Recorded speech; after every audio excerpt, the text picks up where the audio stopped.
Hello ஹாய்ஸ். இன்றைக்கி வந்து நம்ம தமிழ்நாடை பற்றியான கொஞ்சம் டீட்டெயிலாக பார்ப்போம். அதாவது எத்தனை மாவட்டம் இருக்குது, எது பெரிய மாவட்டம், மக்கள் தொகை, எது சிறிய மாவட்டம், மாநகராட்சி, ஆளுநர் யார் என்ன, அந்த டீட்டெயிலாம் பார்ப்போம். அதுக்கு முன்னாடி ஒரு சின்னதாக ஒரு தகவல் சொல்லிக்கிட்டு தான் பாருங்கள். இந்த நான் இப்போ போடுற வீடியோஸ் எல்லாமே பேசிக்கான நோட்ஸ். இதெல்லாம் நமக்கு எல்லாருக்குமே தெரிஞ்சிருக்கணும். இது கண்டிப்பாக அப்படிப்பட்ட நோட்ஸ் தான் போட்டுக்கிட்டு இருக்கேன். நீங்கள் வந்து இதெல்லாம் ஒரு இதான் எனக்கு தெரியுமே அப்படின்னு சொல்லிட்டு நீங்கள் அசால்ட்டில் இருந்துறாங்க. எல்லாத்தையுமே ஒரு தடவை நோட்ஸ் எடுத்து இப்போ அப்பப்போ ஒரு மாதத்துக்கு ஒரு தடவை இந்த நோட்ஸ்லாம் படித்தா போதும். இதெல்லாம் பேசிக், இதெல்லாம் கண்டிப்பாக தெரிஞ்சிருக்கணும். இது நீங்கள் தெரியாமல் எக்ஸாம் போய்கிட்டு அங்கே இல்லை உங்கள் நேரத்துக்கு கடைசியாக இப்போ ஜிகேயில் 45வது கொஸ்டினில் இந்த கொஸ்டின் இருக்குது. அப்போது நீங்கள் 45வது கொஸ்டினாக அந்த கொஸ்டின் இருக்கும்போது இப்போ ஒரு கொஸ்டின் இருக்குது, தமிழ் தாய் வாழ்த்து பாடியவர் யார் அப்படின்னு கேட்டாங்கன்னா நீங்கள் அந்த நேரத்தில் முழிச்சிட்டு உட்காந்துக்கிட்டு இருக்கணும். யாரா இது இந்த தமிழ் தாய் வாழ்த்து நமக்கு தெரியாமல் போச்சே அப்படின்னு சொல்லிட்டு நீங்கள் முழிச்சிட்டு இருக்கணும்.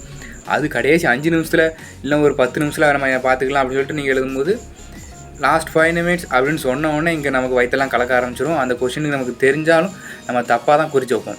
அப்படி நம்ம அதே 45வது கொஸ்டினுக்கு நேராகவே குறிச்சா பிரச்சனை இல்லை. 46 44 ஏற்கனவே குறித்த கொஸ்டின்லேயே குறிச்சிட்டோம்னா அது பிரச்சனை.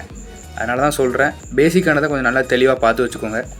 அதே உங்களுக்கு இந்த தெரியாத கேள்வி கேள்வியாக இருந்துச்சுன்னா அவ்வளோதான். என்னடா கேள்வி தெரியாத கேள்வியாக இருக்குது, அதுக்கு அடுத்த கேள்விலாம் எப்படி இருக்குமோ என்னமோ தெரியலையே அப்படின்னு சொல்லிட்டு பயம் கொடுத்துரும். ஏன்னா எக்ஸ்பீரியன்ஸில் சொல்கிறேன். அதனால் பேசிக்கை ஃபுல்லாக நல்லா ஸ்ட்ராங்காக போடணும். வாங்க இப்போ தமிழ்நாட்டை பற்றியான ஃபுல் டீட்டெயிலை சும்மா கரைச்சி குடிக்கும்.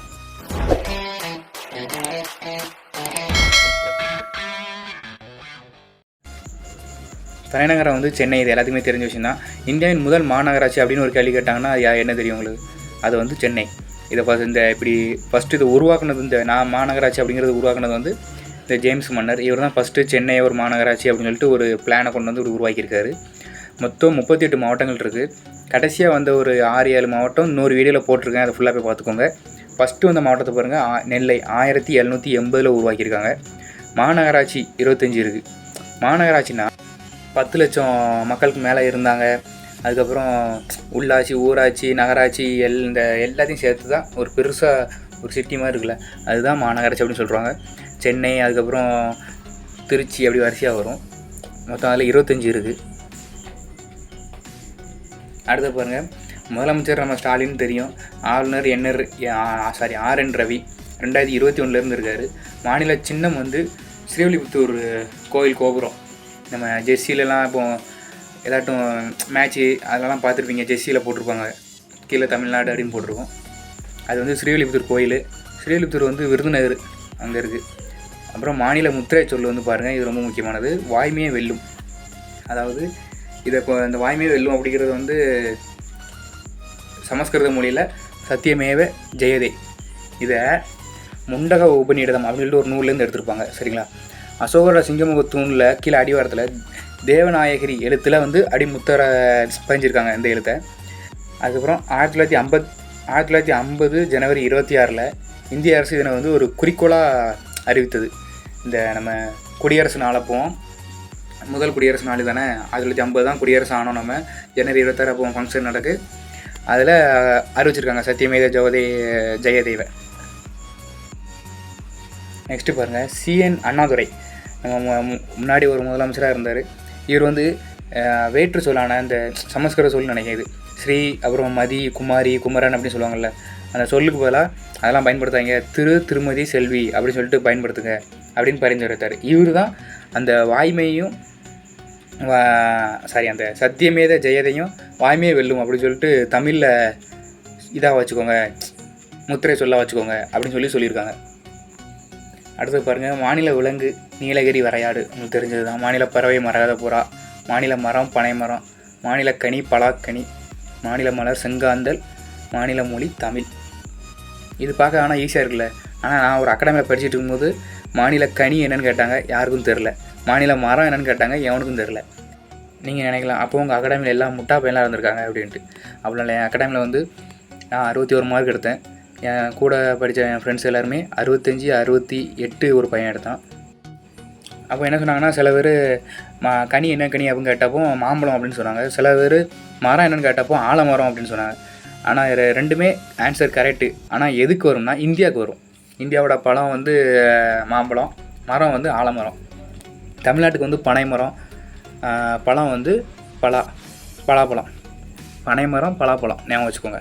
நெக்ஸ்ட்டு பாருங்கள், தமிழ் தாய் வாழ்த்து ஃபஸ்ட்டு கேட்டோம்ல, நீராடும் கடல் கொடுத்த பாட்டு யார் எழுதுனா அப்படின்னு கேட்டால் மனோன்மணியம் சுந்தரனார். எழுதி வச்சுக்கோங்க. எந்த நூல்லேருந்து எடுத்துருக்காங்கன்னா பாயிரதம் அப்படின்னு சொல்லிட்டு ஒரு நாடக நூல்லேருந்து எடுத்திருக்காங்க. தலைப்பு வந்து தமிழ் தெய்வ வணக்கம். இந்த தலைப்பில் இருந்து இந்த பாட்டு எடுத்திருக்காங்க.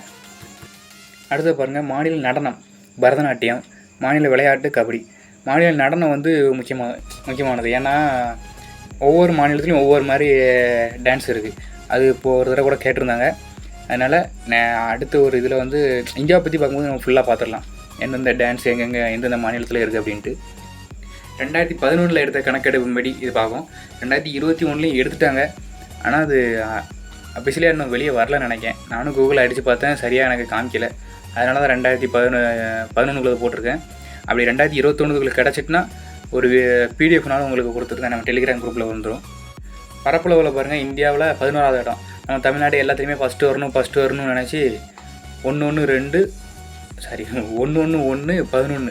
வந்திருக்காங்க. அப்புறம் மக்கள் தொகையில் 7வது மாநிலம். தோனிக்காக நிறைய ஃபேன்ஸ் இருக்கிறது நம்ம தமிழ்நாட்டில் தான். தோனியோட நம்பர் 7, அதனால் அது மக்கள் தொகையில் இந்தியாவில் இருந்து 7வது மாநிலம். ஃபஸ்ட்டு இதை பாருங்கள், முதல் மக்கள் தொகை கணக்கெடுப்பு 1872 எடுத்துக்கோங்க, 72. அப்போ அதுக்கப்புறம் 81லேருந்து 10 வருஷத்துக்கு ஒரு தடவை எடுப்போம் அப்படின்னு சொல்லிட்டு ஒரு பிளான் போட்டு 81 ஃபுல்லாக எடுத்தாச்சு, இந்தியா ஃபுல்லாக எடுத்தாச்சு. அதுக்கு முன்னாடி அங்கங்கே கொஞ்சம் சில இதெல்லாம் விட்டுருப்பாங்கன்னு நினைக்கிறேன். ஓகேங்களா. அடுத்தது மக்கள் தொகை அடர்த்தி, அதாவது ஒரு சதுர மீட்டருக்கு 555 பேர் இருக்காங்க, 555. எழுத்தறிவில் வந்து இந்தியா வந்து 8வது மாநிலம். 80.33%. இதை பார்த்து வச்சுக்கோங்க. ஆண் பெண் விகிதம் 1000 ஆணுக்கு 995 பெண்கள் தான் இருக்காங்க. 5 ஆம்பளைங்க சிங்கிளாக தான் இருக்கணும். அடுத்து மிகப்பெரிய மாவட்டம் திண்டுக்கல். ஃப்ரெண்டு ஒரு சொன்னால் கணியன் புக்கில் வந்து ஈரோடுன்னு போட்டிருக்கு அப்படின்னா, சரின்னு கூகுள் அடித்து பார்த்தோம்னா அங்கே விழுப்புரம்னு காமிக்கி. அப்படி இப்படின்னு அடித்து கடைசியில் தேடி பார்த்தோம்னா திண்டுக்கல் தான் மிகப்பெரிய மாவட்டம். அடுத்து வந்து மிகச்சிறிய மாவட்டம் வந்து சென்னை. அப்புறம் அதிக மக்கள் தொகை, அதாவது நிறைய பேர் இருக்கிறது வந்து சென்னை. குறைந்த மக்கள் தொகை இருக்கிறது பெரம்பலூர். மக்கள் தொகை நெருக்கம், அதாவது ஒரு சதுர மீட்டருக்குள்ளே இத்தனை பேர் அதிகமாக இருப்பாங்க, நெருக்கி அப்படி இருப்பாங்க, அது வந்து சென்னை. அப்புறம் குறைந்த மக்கள் தொகை நெருக்கம் வந்து நீலகிரியில் ரொம்ப கம்மியாக இருப்பாங்க. அடுத்து பாருங்கள், நிறைய அதிக கல்வி அறிவு, அதாவது நிறையா படித்தவங்க ஃபுல்லாக கன்னியாகுமரியில் இருக்கான். அதனால தான் அங்கே உள்ள மலையெல்லாம் குடஞ்சி எடுக்க விடுதாங்க. அடுத்து பாருங்கள், குறைந்த கல்வி அறிவு, இது வந்து தருமபுரி. கீழே உள்ளது பாருங்கள், குறைந்த பாலின விகிதமும் தருமபுரி. அதாவது 1000 பேருக்கு ரொம்ப கம்மியாக பெண்கள் இருக்கிறது வந்து தருமபுரி. பெண்கள் தான் நிறைய படித்து நல்ல மார்க் எடுப்பாங்க. அங்கே தருமபுரியில் பெண்கள் நிறைய இல்லாதனால அங்கே கல்வி அறிவும் இல்லை, கம்மியாக இருக்குது. அடுத்து பாலின விகிதம், அதிக பாலின விகிதம் வந்து நீலகிரி. 1000 ஆண்களுக்கு 1100 அவ்வளோ சில்லற நிறைய பேர் இருக்காங்க பெண்கள், அதனால் பாலின விகிதம் அதிகம் நீலகிரி. அவ்வளோதான் காய்ஸ், தமிழ்நாட்டுக்குள்ளே ஃபுல் டீட்டெயில் பார்த்தாச்சு. இவ்வளோ தான் இருக்குது. நீங்கள் இது கூட தெரியாமல் போயிட்டீங்கன்னா அவ்வளோதான், ரொம்ப அசிங்கம் நமக்கு. நம்ம சேனலை சப்ஸ்கிரைப் பண்ணிக்கோங்க. இதேமாரி இன்னும் நிறைய வீடியோஸ்லாம் போட்டிருக்கேன், அதை பாருங்கள். அதெல்லாம் உங்களுக்கு தெரியாமல் இருக்க வாய்ப்பு இருக்குது. தெரிஞ்சிருந்துச்சுன்னா ஒன்றும் பிரச்சனை இல்லை, தெரியாதெல்லாம் தெரிஞ்சுக்கோங்க. இன்னும் நிறைய வீடியோஸ்லாம் ரெடி பண்ணியாச்சு, அடுத்தடுத்து வந்துக்கிட்டே இருக்கும். Thank you to all.